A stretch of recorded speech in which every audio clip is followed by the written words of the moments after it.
options for manipulating a spreadsheet can be found at the top of the screen in what Excel calls the ribbon.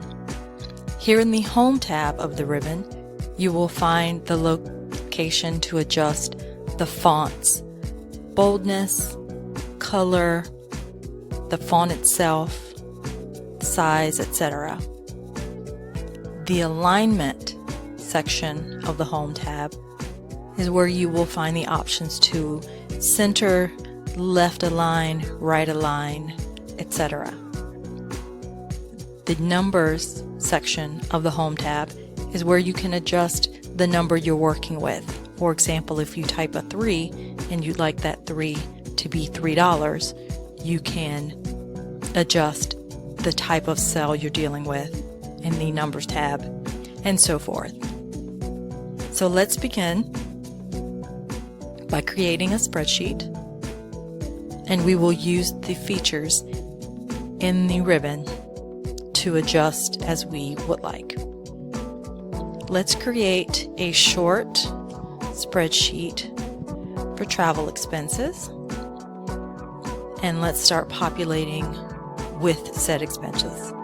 For example, let's say flight $600, hotel $500, food for the few days, let's say $400, and we'll round it out with gifts, let's say $300. Now, if we want to edit any part of these cells, for example, the font or the alignment, we can do so by using the options in the ribbon. The first thing I would like to do is highlight these different options, and I'd like to bold them, and that's what is found in the font section of the ribbon. So clicking on the bold option does just that. Another thing I'd like to do is by double clicking on the first cell that the words travel expenses is in, and dragging, holding down the mouse and dragging to cover both cells that those letters occupy, I would like to merge those words across those two cells and center it. And by clicking on merge and center, I am able to do so. And even if I make the size of the column a different size, I have still merged and centered the words I typed here across these two cells. Another thing that I mentioned earlier was the auto sum. So I would like to add these 4 sums, and instead of going to the formula bar and typing the function, which would be equal sign, the word sum, and in parentheses typing these locations, which is B3 through B6, instead of typing that formula, I am going to click on the cell where I'd like the formula to be placed, click on the auto sum option in the ribbon, and Excel is doing that math for me. Excel will add the sum of what numbers populate B3, B4, B5, and B6, and I'm going to hit enter. So clicking on the location where I want the sum to be placed and clicking auto sum and hitting enter, Excel has done the math for me. Using more features in the ribbon, I have highlighted the cells that have numbers, and instead of Excel treating these as just general text, I would like Excel to treat these as currency or accounting. I prefer accounting. And by asking Excel to reduce the number of places past the decimal point, just for the aesthetics, I've removed those zeros behind the decimal point.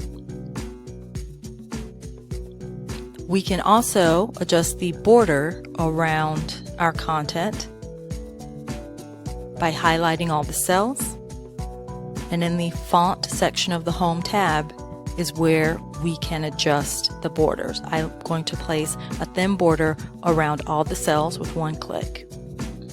And let's just add the word total here and make it bold as well. Let's insert a row and delete a row to see how easy that can be done in Excel. Let's insert a row above the row for gifts by clicking to the far left of the row over the number,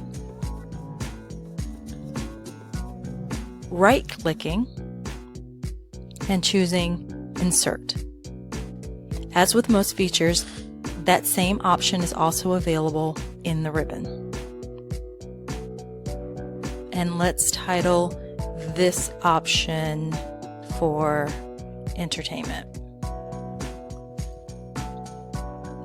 for $400.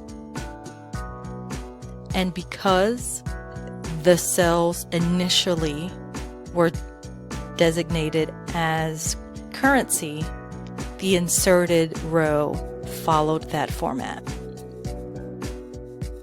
Now let's delete a row. For example, if we find out we will not be staying at a hotel for the few days, but will be rooming with someone, we can delete this line item for this expense by clicking to the far left of the row to highlight the row, and you will see the entire row is highlighted. Right-clicking and selecting delete.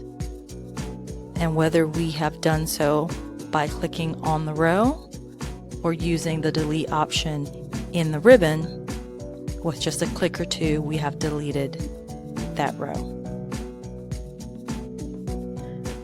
Excel gives you many tools.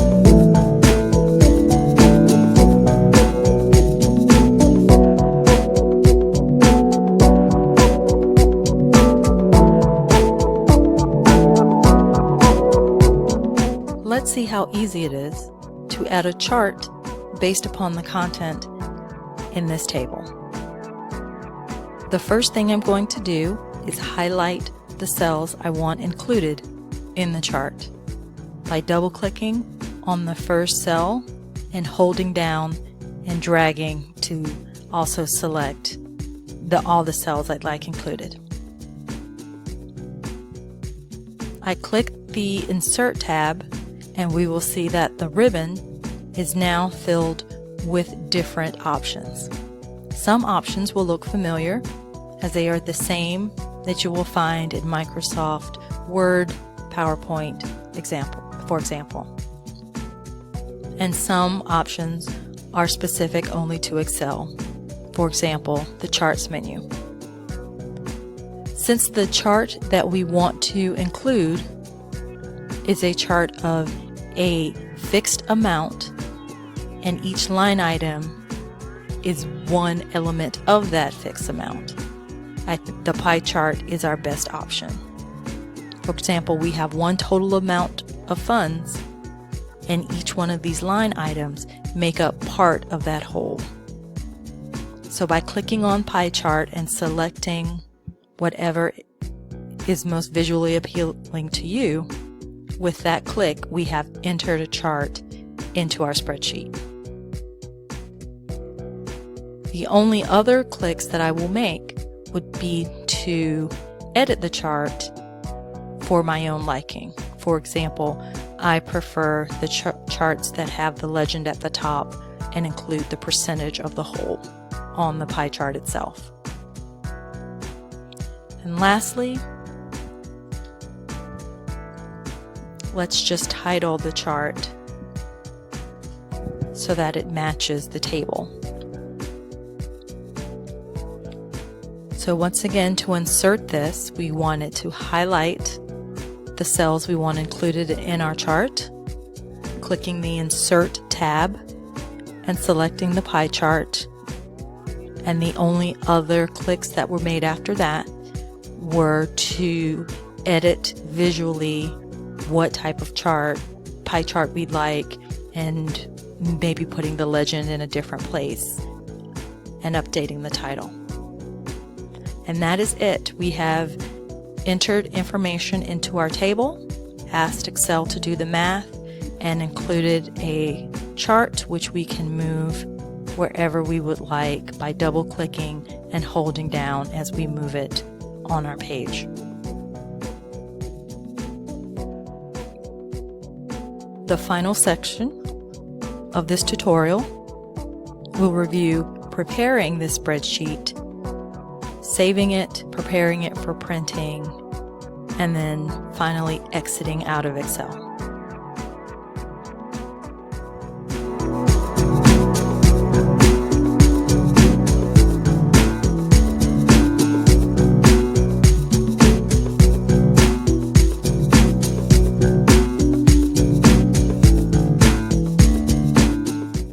Now let's prepare the spreadsheet for printing. Let's save the spreadsheet and exit Microsoft Excel. By clicking on the Page Layout tab, we will see, just as the other tabs, there are options that will look familiar because they are the same as in Microsoft Word and other Microsoft software. And just as any other tabs, there are many options to manipulate the spreadsheet. But for today's intro tutorial, let's just adjust the orientation.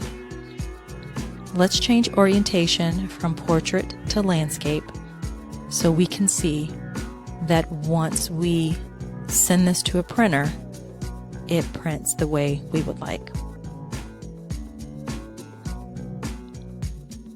The very first tab, that colored tab, that is the File menu, and this contains the overall task to be done with your spreadsheet, such as saving it, closing it, or when you initially open Microsoft Excel, it will give you the option to open or begin a new spreadsheet.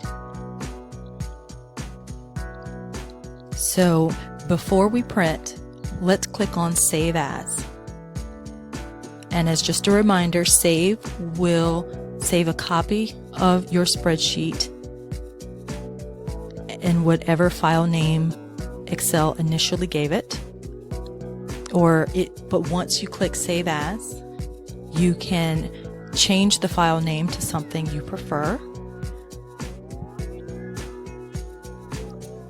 After we have saved the spreadsheet to the name that we prefer, let's go ahead and click on Print. And by clicking the Print option, you can select your printer, print your document, and you will be shown a print preview of how the page will look before you send it to the printer.